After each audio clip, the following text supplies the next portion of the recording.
നമുക്ക് പഠിക്കാം കേരള നവോത്ഥാനം. കേൾക്കൂ കേൾക്കൂ കേട്ടു പഠിക്കും. കേരള നവോത്ഥാനത്തിന്റെ പിതാവ് ആര്? ശ്രീനാരായണ ഗുരു. ശ്രീനാരായണ ഗുരു ജനിച്ചത് എന്ന്, എവിടെ? 1856 ഓഗസ്റ്റ് 20 ചെമ്പഴന്തിയിലാണ് ശ്രീനാരായണ ഗുരു ജനിച്ചത്.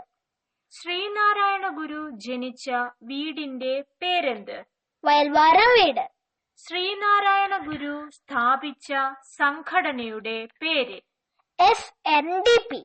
SNDPയുടെ പൂർണ്ണരൂപം ശ്രീനാരായണ ധർമ്മപരിപാലന യോഗം. SNDP സ്ഥാപിച്ച വർഷം? 1903 മെയ് 15. SNDPയുടെ മുഖപത്രത്തിന്റെ പേര്? യോഗനാഥം. ശ്രീനാരായണ ഗുരു ആലുവയിൽ സർവമത സമ്മേളനം വിളിച്ചു ചേർത്തത് എന്നാണ്? 1924. ശ്രീനാരായണ ഗുരു അരുവിപ്പുറം പ്രതിഷ്ഠ നടത്തിയത് എന്ന്? 1888. തപാൽ സ്റ്റാമ്പിൽ പ്രത്യക്ഷപ്പെട്ട ആദ്യ മലയാളി ആരാണ്? ശ്രീനാരായണ ഗുരു. അദ്ദേഹം തപാൽ സ്റ്റാമ്പിൽ പ്രത്യക്ഷപ്പെട്ട വർഷം 1967.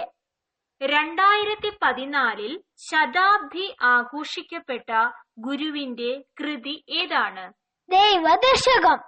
ഒരു ജാതി, ഒരു മതം, ഒരു ദൈവം എന്ന് പറഞ്ഞത് ആരാണ്? ശ്രീനാരായണ ഗുരു.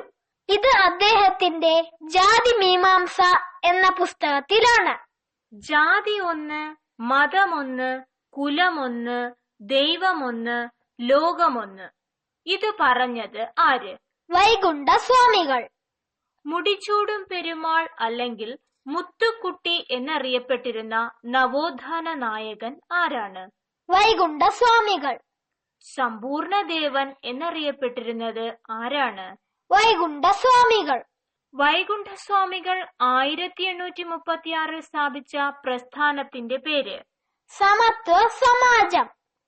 തൈക്കാടയ്യയുടെ യഥാർത്ഥ നാമം എന്താണ്? സുബ്ബരായർ.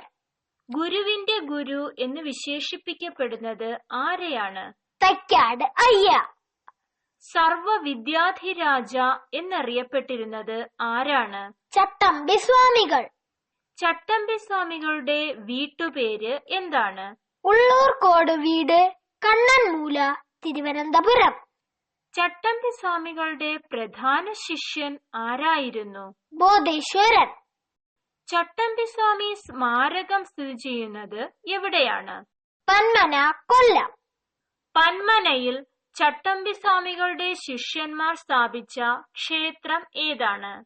ബാലഭട്ടാരക ക്ഷേത്രം. പ്രാചീന മലയാളം എന്ന കൃതി എഴുതിയത് ആര്? ചട്ടമ്പി സ്വാമികൾ. അവർണർക്കും വേദം പഠിക്കാമെന്ന് സ്ഥാപിച്ച ചട്ടമ്പി സ്വാമികളുടെ കൃതി ഏതാണ്? വേദാധികാര നിരൂപണം. ചട്ടമ്പി സ്വാമികളുടെ ജന്മദിനമായ ഓഗസ്റ്റ് 25 ഏത് ദിനമായി ആചരിക്കുന്നു? ജീവകാരുണ്യ ദിനം.